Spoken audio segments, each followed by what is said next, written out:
Hey everyone, Bonus Experience Weekend is coming in about 2 weeks, so I thought I'd make a video talking about how to choose what skills and which skills make the most sense for training on Experience Weekend so you can make the most of your time. There are a few major points to consider when choosing skills. The first is if you can cash in stuff that you've saved up in advance.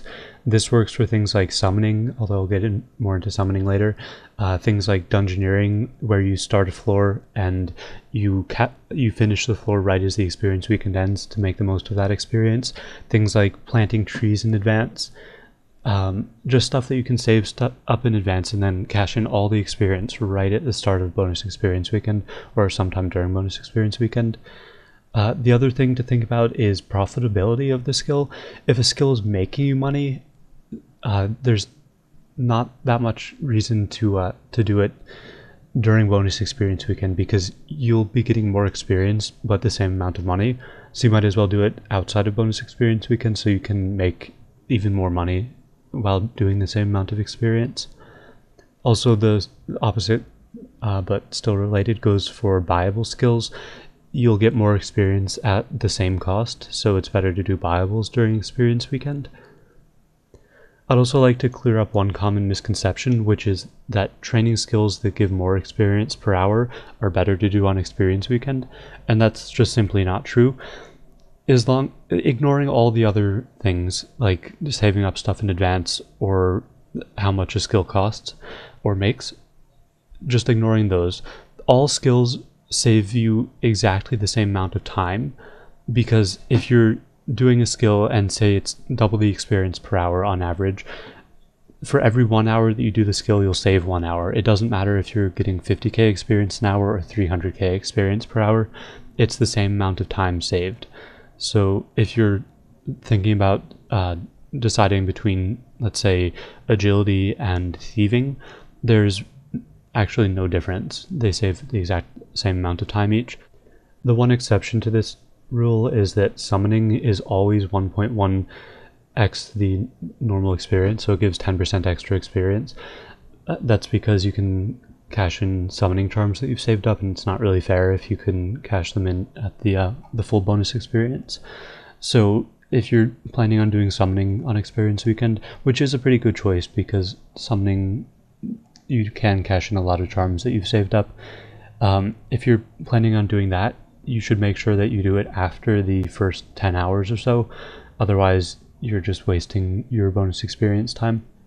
Okay, and to sum all that up pretty much, I've got it in the description as well if you just want to read it there, but you want to make sure that you do the stuff that you can cash in first. So you want to make sure that you have a farming tree run set up so that when you log in for your bonus experience, you can go run around, check all the farming trees to get tons of experience.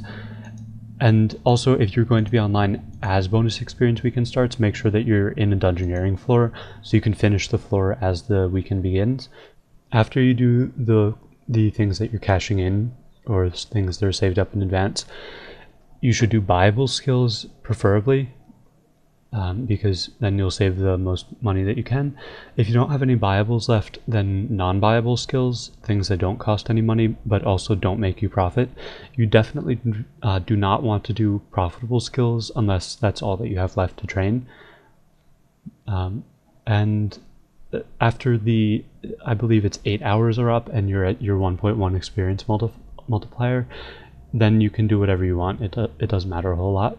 But if you do have summoning left to do, then you should do it then, because there's no point in doing it earlier because it always gets the 1.1 experience multiplier. If you're choosing between certain buyable skills, then make sure you do the one that's going to normally cost the most money but that you can reduce to the lowest cost during experience weekend. Unfortunately, I haven't been following prices on supplies, but I believe Herblore is probably the most expensive because you can't do prayer during bonus experience weekend because the gilded altars don't work for some reason. I'm not sure what Jagex's logic is. Yeah, I never do, I guess. But yeah, it really didn't make sense that you can't use gilded altars on experience weekend. When you're choosing between non-buyable skills, you should always choose the one that's the most boring to you personally. For example, if I had let's see, mining and agility left. I'd always do agility on experience weekend because mining sort of semi-AFK and agility is a lot of clicking. So that's just up to you. You save the same amount of time with non-buyables no matter what you do, so it's just personal preference which skill you choose. And that's just about it. I've got a little bit more information in the description, pretty much just a summary of the video, although if you've watched this far that's not really necessary, I suppose. But if you've got any questions or tips, things that I might have missed for things that you can save up in advance, feel free to post them in the comments and I'll put them in the description if they would be helpful for people. So yeah, good luck on experience weekend and thank you for watching.